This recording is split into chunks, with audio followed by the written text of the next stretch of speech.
All right, guys, I get a lot of questions about this.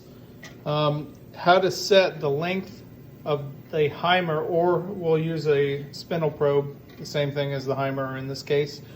How to make it read the same as your tools touched off on a ETS right here. And I sell these online. I'll put a link in the description. So the things you'll need to do this, you'll want to get a tool holder and put either a gauge pin or the back side of an end mill in there and tighten it up and leave this tool built pretty much indefinitely. You'll need a gauge block of any size really.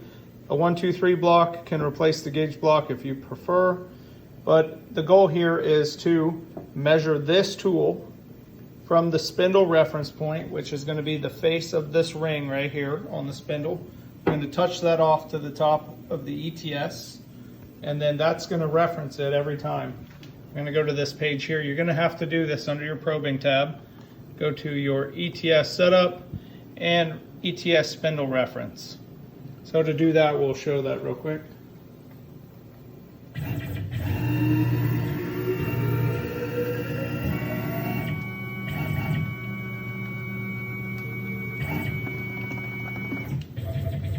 going to come down, get pretty close, and then click ETS spindle reference.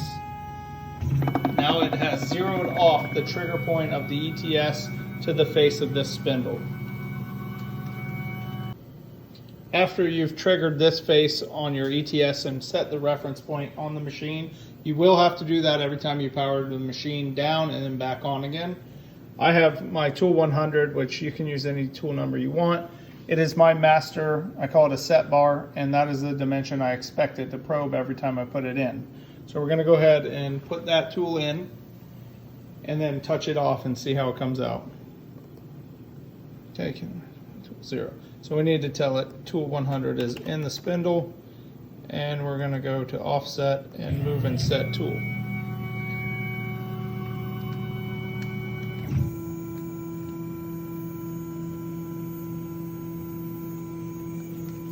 Currently we're at 3.2.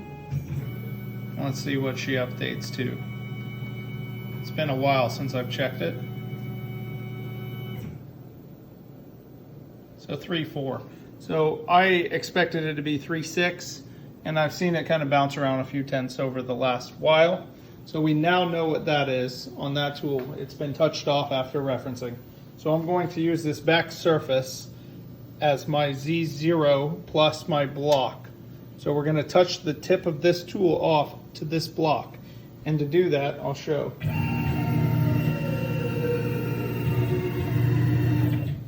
So what you want to do is come down next to the block. You could use a 1-2-3 block or just about any kind of block that has been flat ground. And in this case, the tool is now past it. So what you want to do is jog up slowly as you try and slide the block under, which is difficult to do with one hand. I'm going to try and put this down.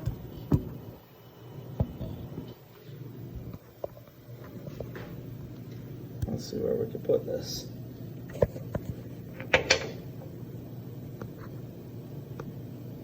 Okay, so we can't get under it.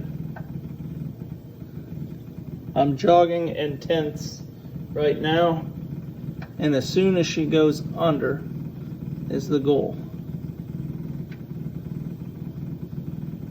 Okay, starting to slide under now. Only jog up with it under. So now I'm going down, won't go under, jogging up a few tenths at a time.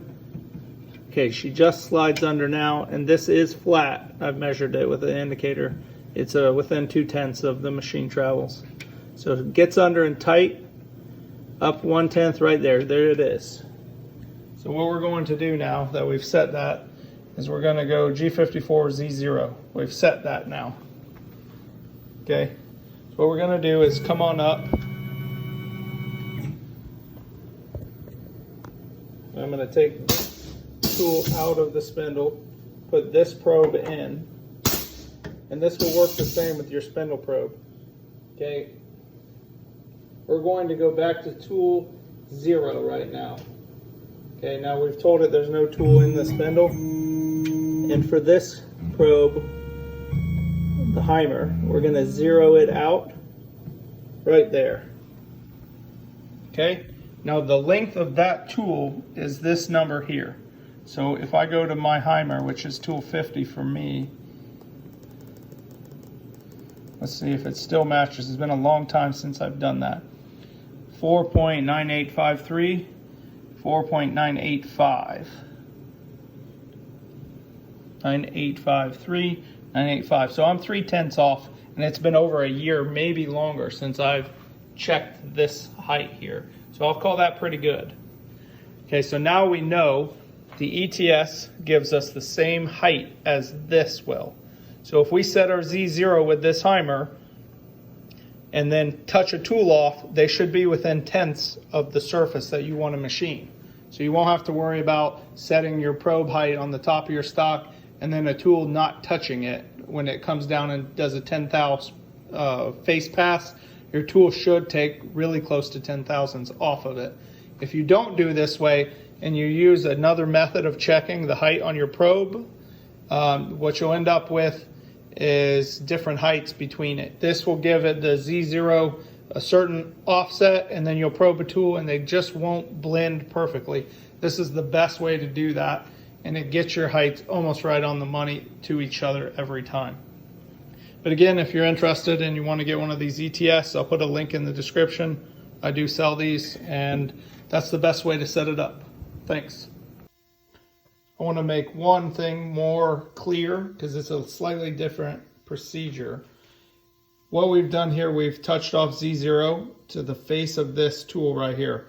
Now when you do the Hiemer, it's easy to jog it. You can measure the length of the Hiemer, you're done. But when you use an electronic spindle probe, something you want to be careful with, you want to do one more thing to check that. So you know G54Z0 is this height. Now what you want to do is touch off the length of your spindle probe like the Tormach wants you to do, where you reference this surface right here to this block. So you'll do a touch off on something solid, and then you will measure the difference between the trigger height and where it hits the top of that block when you actually do a Z probe for a work offset. But what you want to do is probe the top of this block with your spindle probe on G55 or just any other offset than what we did when we did this. Okay, so once you've probed that height, it should be in the exact same position as this. They should both read Z0 when you go G54 and G55. The offset should be the same. Now, if they're not, this is where you make the correction. You will take the G55 difference from the G54 difference, which I'm going to guess is going to be a few tenths to a few thousandths. You'll take that number and enter it into the length of the spindle probe.